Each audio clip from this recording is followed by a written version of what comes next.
Hello students, welcome to grand X education. तो हमारा जो आज का टॉपिक है वो है विलियन सॉल्यूशन। तो सॉल्यूशन पे बेस्ड हम जो बात कर रहे थे तो हम न्यूमेरिकल पोर्शंस को देख रहे थे और न्यूमेरिकल पोर्शंस में हमने कुछ क्वेश्चंस कर लिया था। बाकी 10 कुछ क्वेश्चंस और हैं वो करते हैं और हम ये देखते हैं कि हमें न्यूमेरिकल सॉल्व कैसे करना है। सबसे बड़ी बात ये है कि आपको उसको हैंडल करना आना चाहिए। हैंडल करने से सेंस किया है कि आपको ये क्लियर होना चाहिए कि किस पर्टिकुलर टाइप के क्वेश्चन में कौन सा पर्टिकुलर टाइप का न्यूमेरिकल लगना है, डेटा को कैसे पुट करना है और कैलकुलेट करना है।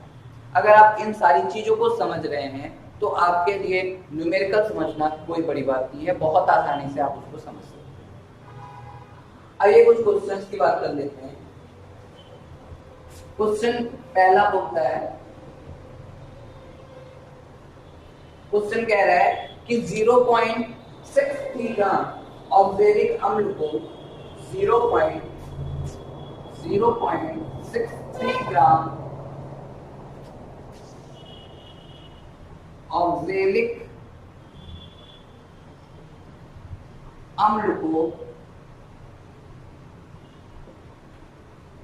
0.63 ग्राम ऑक्सैलिक अम्ल को 100 सेंटीमीटर क्यूब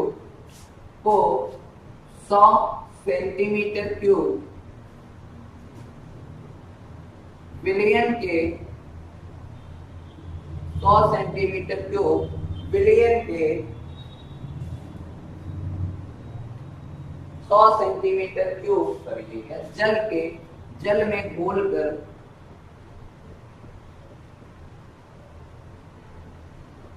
जल में घोलकर विलयन बनाया गया।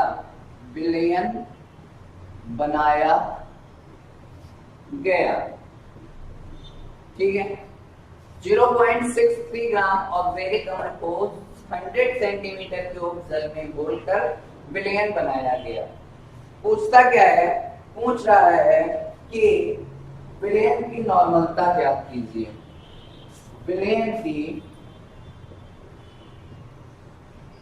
विलयन की नॉर्मलता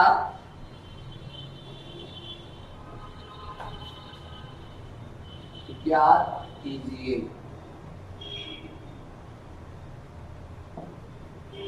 ठीक है, ये क्वेश्चन है।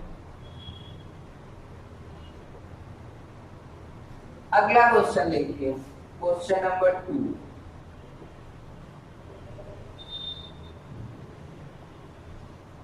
क्वेश्चन नंबर 2 कहता है कि एक 15% H2SO4 एक 15% H2SO4 विलयन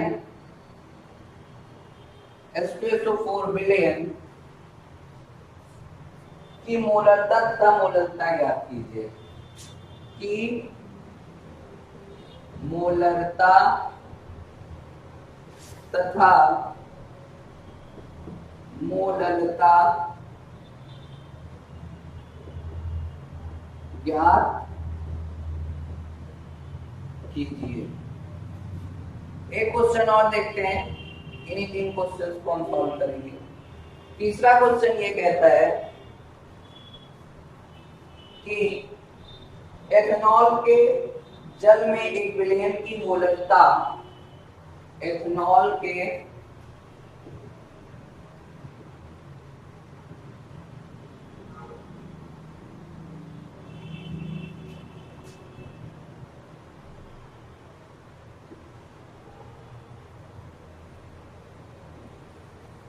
एक जल की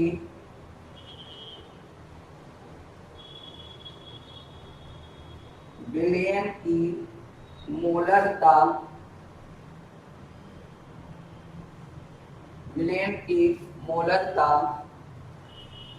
1.6 m है। की मोलरता 1.6 m है। आपसे पूछ रहा है कि 500 ग्राम विलयन में उपस्थित एथेनॉल की मात्रा ज्ञात कीजिए। 500 ग्राम विलयन में उपस्थित एथेनॉल की मात्रा ज्ञात कीजिए।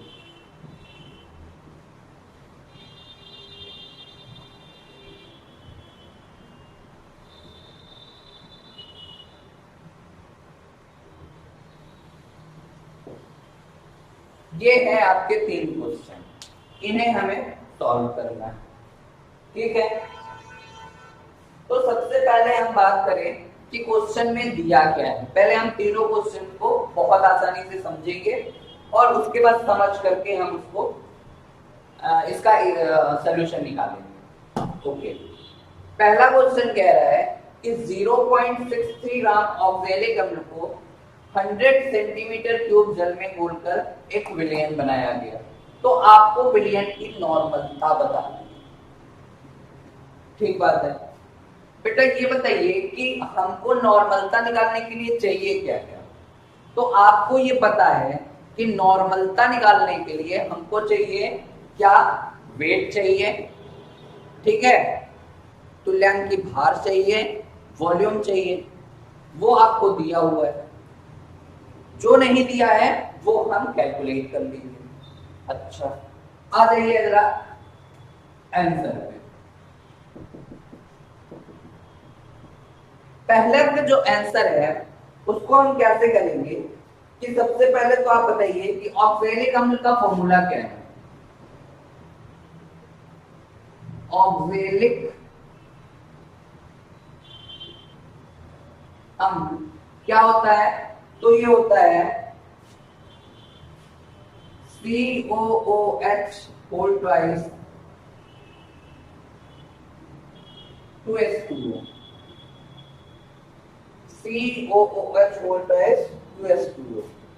ठीक, और ऑक्सैलिक अम्ल का अणुभार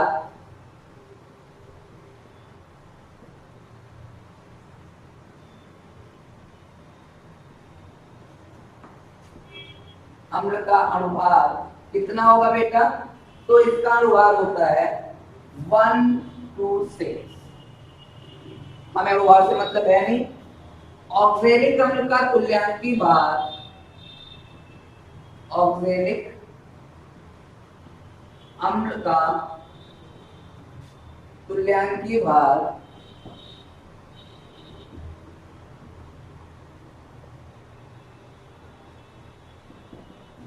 बराबर 126/2 63। ठीक, ऑक्सैलिक अम्ल का तुल्यांकी भार पता चल गया। अच्छा, ऑक्सैलिक अम्ल का फॉर्मूला पता चला गया, ऑक्सैलिक अम्ल का अणुभार पता चल गया और ऑक्सैलिक अम्ल का तुल्यांकी भार पता चल गया। नाउ अब क्या करेंगे कि घुलित ऑक्सैलिक अम्ल के ग्राम तुल्यांकों की संख्या, घुलित ऑक्सैलिक अम्ल के ग्राम तुल्यांकों की संख्या,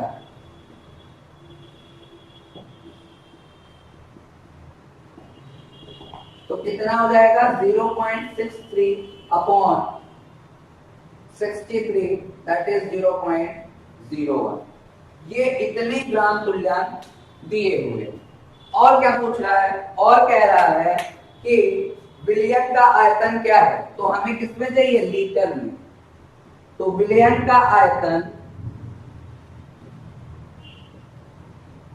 दिया है 100 सेंटीमीटर क्यूब, जो कि बराबर हो जाएगा इसके 100/1000 लीटर, तो 0.1 लीटर।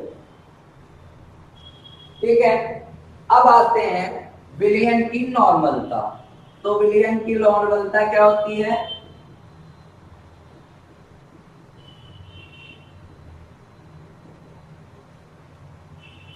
विलय के ग्राम तुल्यांकों की संख्या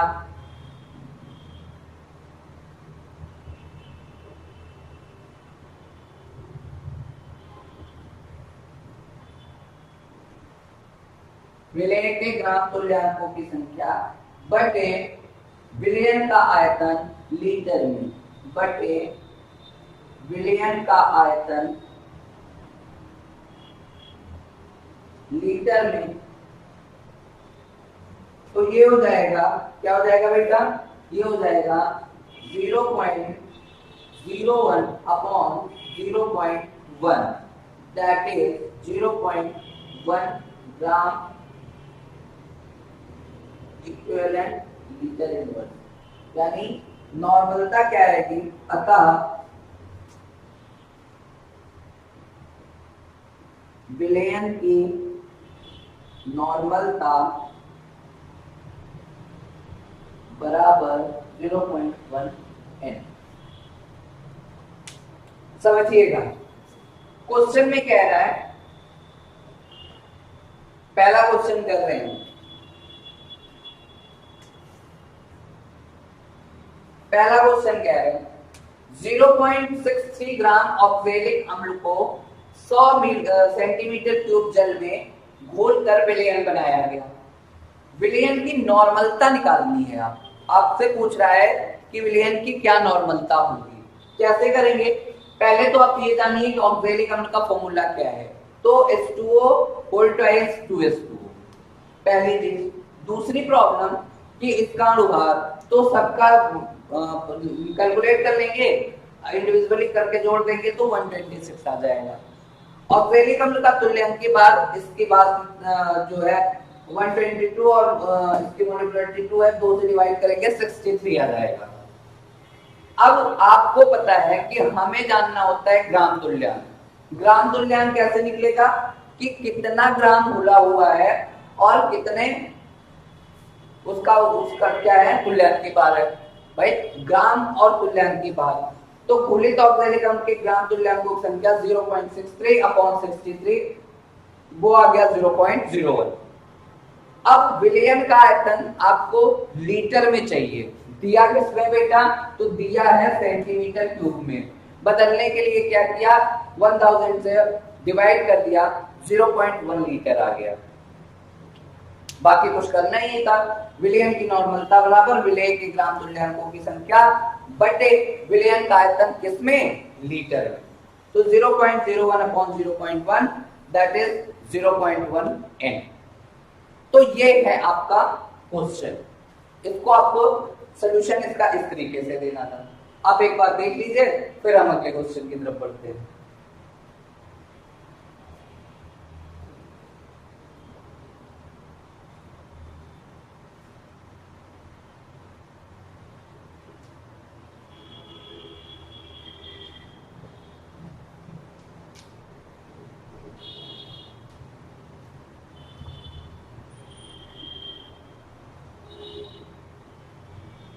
ठीक है, आइए चलते हैं अगले क्वेश्चन की तरफ।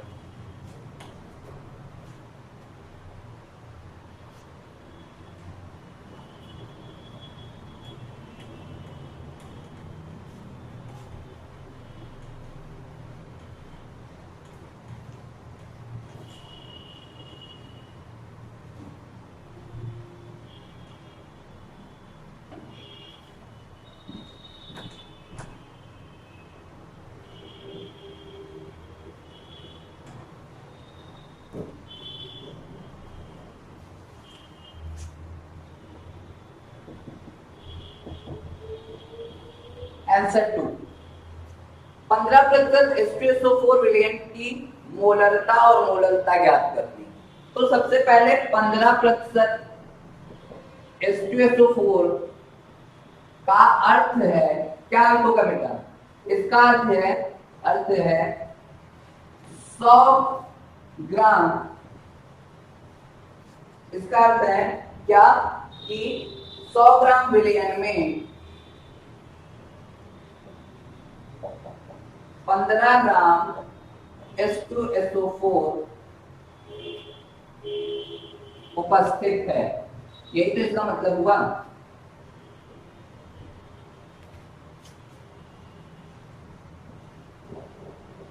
पहली बात क्लियर हो गई, यानी कि विलयन की मात्रा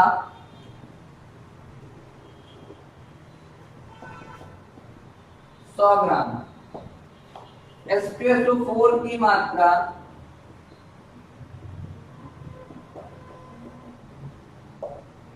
15 ग्राम। समझते चलिएगा, विलयन की मात्रा 100 ग्राम, H2SO4 की मात्रा 15 ग्राम। आगे क्या करेंगे, आगे करेंगे ये कि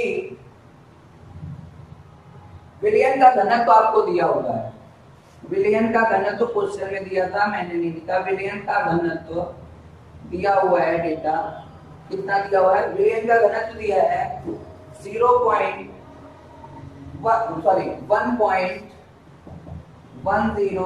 ग्राम सेंटीमीटर क्यूब। अब आपको क्या निकालना है, सबसे पहले निकालना है मोलों की संख्या।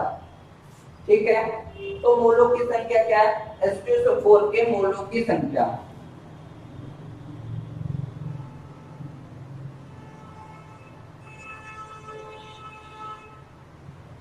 कितना हो जाएगा, 15 बटे कितना हो जाएगा, 15/98। कहां से आया, आप पहले से समझ रहे हैं। 15/98 इज इक्वल टू 0.153 मोल। और अगला क्वेश्चन है कि 100 ग्राम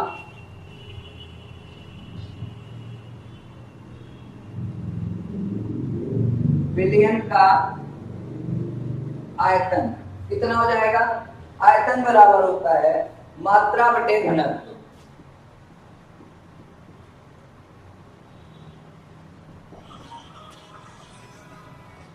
मात्रा बटे घनत्व, मात्रा कितना है, 15 ग्राम की।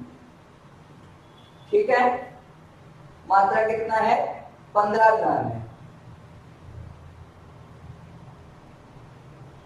सॉरी 100 ग्राम। घनत्व कितना दिया है, 1.10 ग्राम प्रति सेंटीमीटर क्यूब। तो जो वैल्यू आएगी वो आएगी 90.91 सेंटीमीटर क्यूब, जो कि बराबर है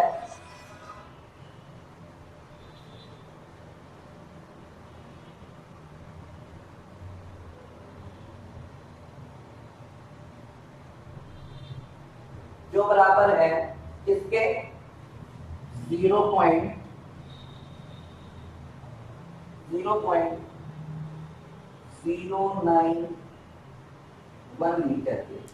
ठीक है, ये क्या है, ये बराबर है 0.091 लीटर के। ठीक, अब क्या करना है, विलयन की मोलकता निकालनी है।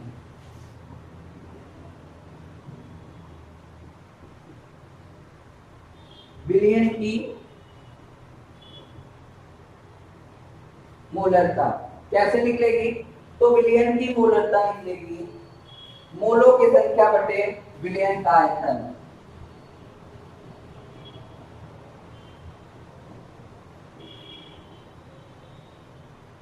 आयतन इसमें लीटर में, तो क्या हो जाएगा 0.153 अपॉन 0.091, that is 1.68 मोल पर मीटर इनवर्स।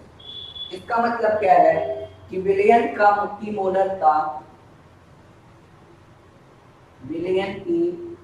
मोलरता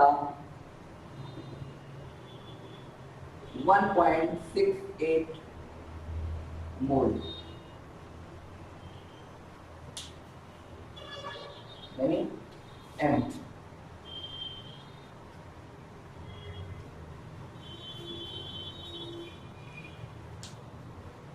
क्वेश्चन को समझिए, 15% H2SO4 विलयन को की मोलरता तथा मोलरता बताना है। मोलरता निकाल लेंगे, पहले आप मोलरता देखिए।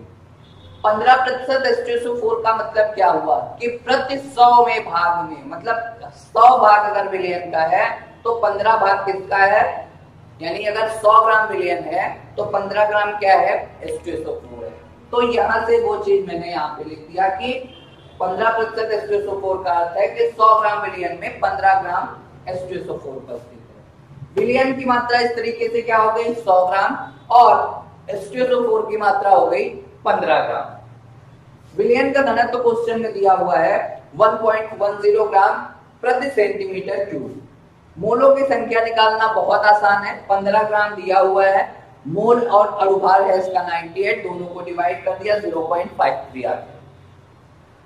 अगला क्वेश्चन, अगला पॉइंट क्या है कि 100 ग्राम विलियन का आयतन, आयतन निकालना है। आयतन होता है जानते ही हैं द्रव्यमान बटे घनत्व होता है, उसको उल्टा कर लिया तो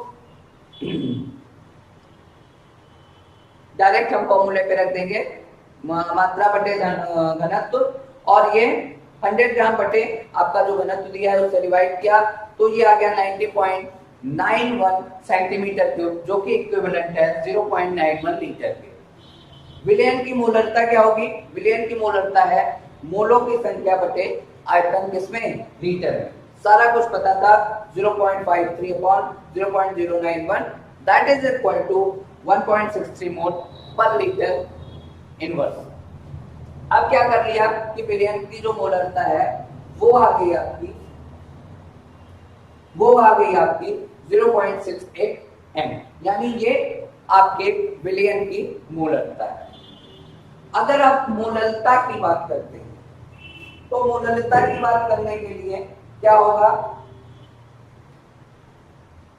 कि इसको आपको खुद से कैलकुलेट करना होगा। ये आपके लिए होमवर्क है, होमवर्क का टास्क है। मोलरता दिया हुआ है और आपको मोलरता निकालनी है। फॉर्मूला आपको पहले से पता है कि दोनों में एक संबंध होता है। संबंध क्या होता है मैं यहाँ पे लिख दे रहा हूं, आप इसको करिएगा कि मोलरता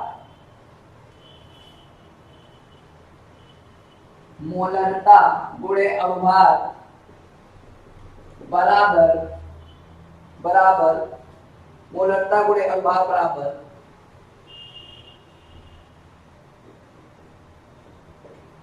नॉर्मलता गुणे तुल्यहानी भार। कुछ अगर यहां से बनेगा तो बनाइएगा, अदरवाइज इसका डायरेक्ट कैलकुलेशन आप करिएगा। ठीक है, आइए क्वेश्चन नंबर 3 पे जल्दी से।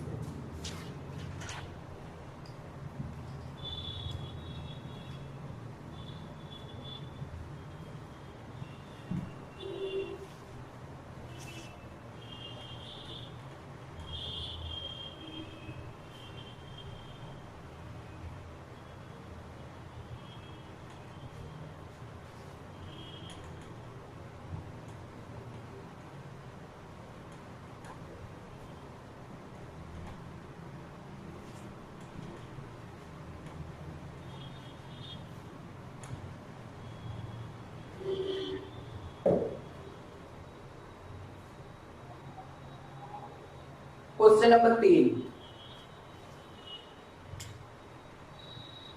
क्या कहता है कि इथेनॉल के एक जल की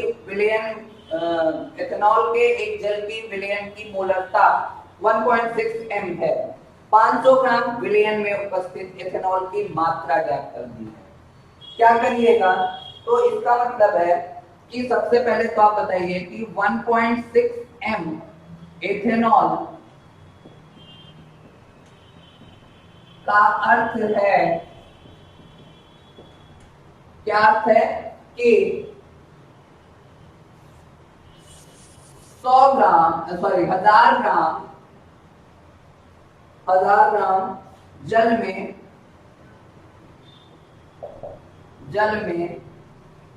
1000 ग्राम जल में मोलरता दिया हुआ है, पर ये मोलरता है।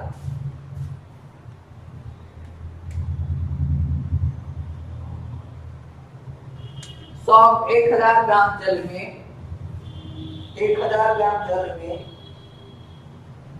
एथेनॉल के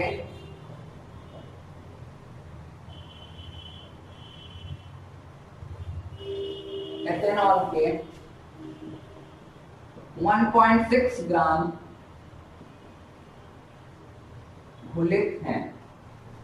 ये तो हुआ 1.6 m के का मतलब। ठीक है, ठीक है, अब क्या है कि एथेनॉल का अणुभार क्या होगा?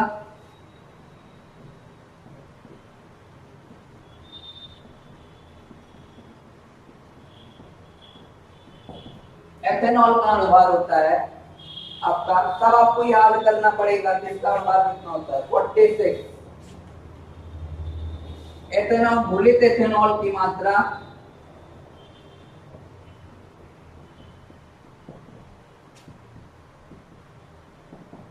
घुलित एथेनॉल की मात्रा 46 into 1.6, that is 73.6 ग्राम।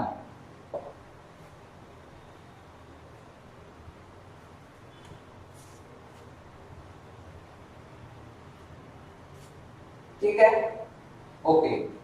विलयन का कुल द्रव्यमान,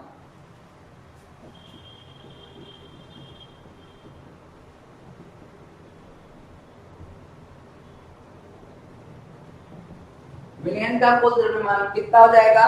तो विलयन का जो कुल द्रव्यमान होगा वो होगा 73.6 प्लस 1000, दैट इज कितना हो जाएगा?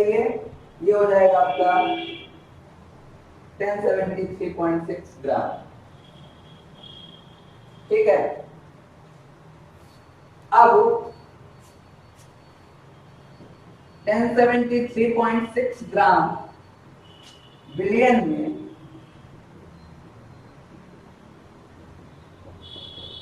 विलयन में 73.6 ग्राम एथेनॉल है।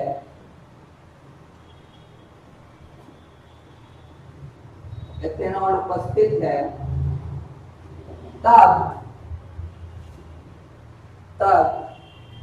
500 ग्राम विलयन में उपस्थित एथेनॉल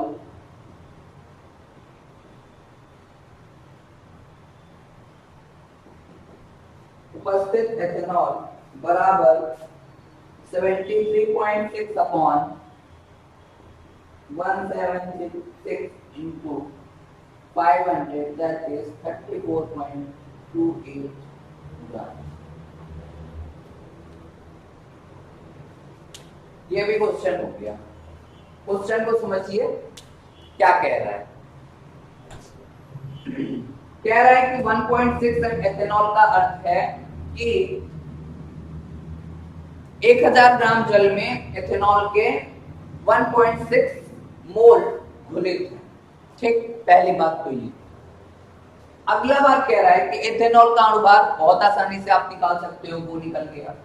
घुलित एथेनॉल की मात्रा, अब एथेनॉल की मात्रा कैसे निकलेगी?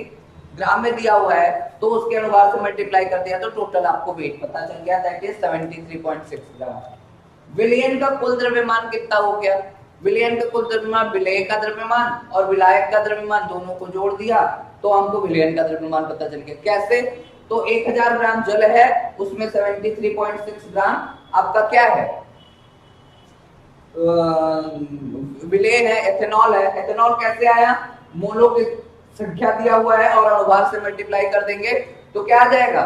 ग्राम में आ जाएगा उसकी मात्रा। तो विलयन का कुल द्रव्यमान हो गया 73.6 plus 1000, that is 1073.6 gram. Okay, 1073.6 ग्राम विलयन में 73 ग्राम एथेनॉल जब उपस्थित है तो 500 ग्राम विलयन में कितना उपस्थित होगा? तो 73.6 अपॉन 1073.6 into 500, दैट इज 34.24 ग्राम। ये आपका क्वेश्चन हुआ, आंसर आया इसका। तो इस तरीके से आप न्यूमेरिकल सेक्शन को करेंगे और जो भी प्रॉब्लम है, जो भी क्वेरीज है, वो आप वेबसाइट के माध्यम से आप हमसे पूछ सकते हैं। लेकिन आपको प्रैक्टिस कंटिन्यूअसली करना है। विदाउट प्रैक्टिस आप क्वेश्चन को सॉल्व नहीं कर पाएंगे। और आप जितना ज्यादा क्वेश्चन सॉल्व करेंगे, जितना ज्यादा प्रैक्टिस करेंगे, उतनी ही आसानी होगी आपको क्वेश्चन समझने में। तो आज के लिए यहीं तक रखते हैं। नेक्स्ट क्लास में कुछ नया टॉपिक लेकर के आएंगे, कुछ इंटरेस्टिंग टॉपिक लेकर के आएंगे। तब तक के लिए थैंक यू वेरी मच।